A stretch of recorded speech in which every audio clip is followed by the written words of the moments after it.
Hi, I'm Ren Hinderer. Welcome to STEMcast. Starting off on international news, on October 16th, China launched the Shenzhou 11 space station into orbit. The two astronauts Jing Haiping and Shen Dong are tasked with spending 30 days in Tiangong-2, China's space station and laboratory. This is the longest in-space mission China has sent astronauts on. In other news in Copenhagen, a group of 50 clown enthusiasts have planned a Halloween event in the town of Denmark. The group announced to their Facebook page that on Halloween night, 50 clowns would run around and hide throughout the town, and anyone who could catch one would get a cash prize. So far, 800 people have signed up for the event. And finally, on October 16th, 21 of the African girls kidnapped by the Boko Haram terrorist group were released back to their parents. The girls were kidnapped 2 years ago and were forced to be slaves for the terrorists. The girls were returned after an agreement was reached by state officials and members of Boko Haram. In national news, the founder of WikiLeaks, Julian Assange, was assumed to be dead after a series of cryptic tweets were released on the WikiLeaks account on the 16th. Later in the day, the account tweeted that the website's internet connection had been cut by a state party. It was later revealed that it had been cut by Ecuador and that Julian was still alive. A recent poll shows that 52% of Americans are stressed by this year's presidential election. The poll showed that 55% of Democrats and 59% of Republicans are worried about the results and debates during this election cycle.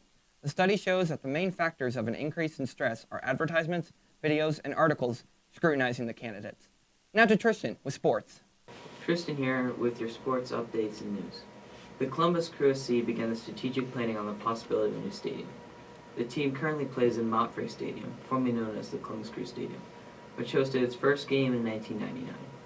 With an interview with Brian Strauss back in 2013, Precourt made it clear that he would prefer a downtown stadium. Though the stadium is in Columbus, it is not located downtown. In baseball news, the Indians won their first game of the World Series, 6-0 to the Cubs.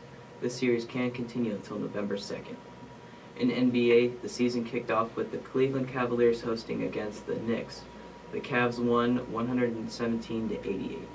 In NCAA football, as of Friday, OSU is currently sitting at number 6 due to their first loss against Penn State. Buckeyes play Northwestern. In NFL, Cincinnati Bengals beat the Browns 31-17.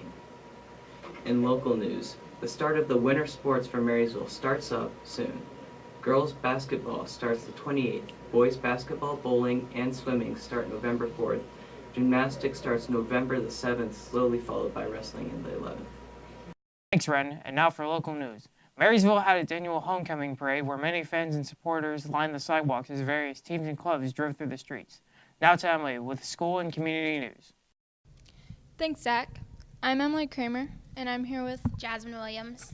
And I'm interviewing her about the Hopeful Heart Project. So, what is the Hopeful Heart Project? The Hopeful Heart Project was a group started by me and two of my classmates, Michaela Stoffer and Kayla Oshelsky, and our goal is to build a school-to-school connection with the Divine Help School in Les Cayes, Haiti. When will you be going to Haiti? We plan to travel to Haiti with a group of STEM students but the summer before we're seniors, so the summer of 2018. When will the fundraisers take place? We have a fundraiser this weekend at the Maze at Little Darby Creek, and it's from 5 to 10.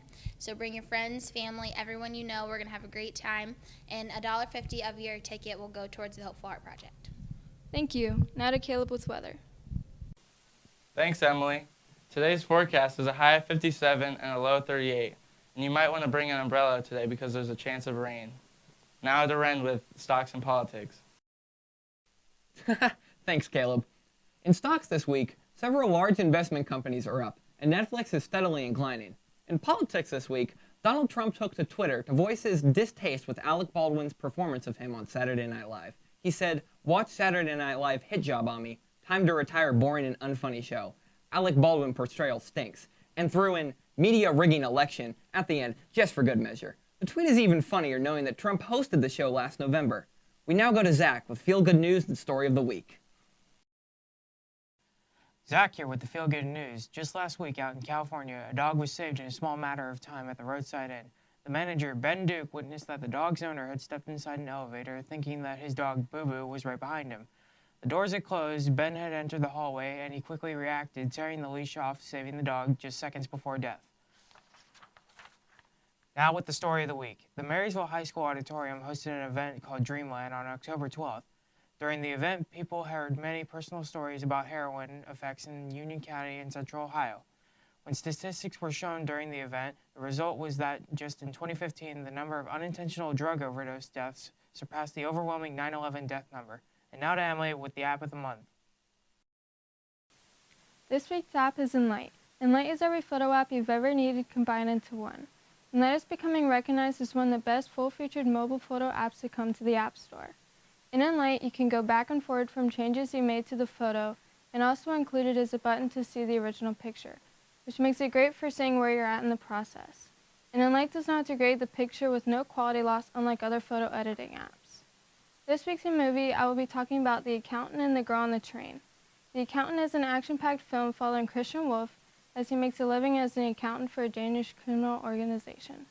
Watch as he takes a state-of-the-art robotics company as a client. The Girl on the Train stars Emily Blunt as Rachel Watson. Watch closely as she witnesses something that she never should have seen. Not being able to trust her own memories, she must begin her own investigation. The police suspect that she has crossed a dangerous line. Now to Caleb with weather. Thanks, Emily. Now this week's 7-day forecast. Friday and Saturday are going to be partly cloudy, and Saturday is going to be a good day to go to the maze. And then Monday, Tuesday, and Wednesday are going to be in the 60s and 70s and partly cloudy. This is us from STEMcast. Don't go changing.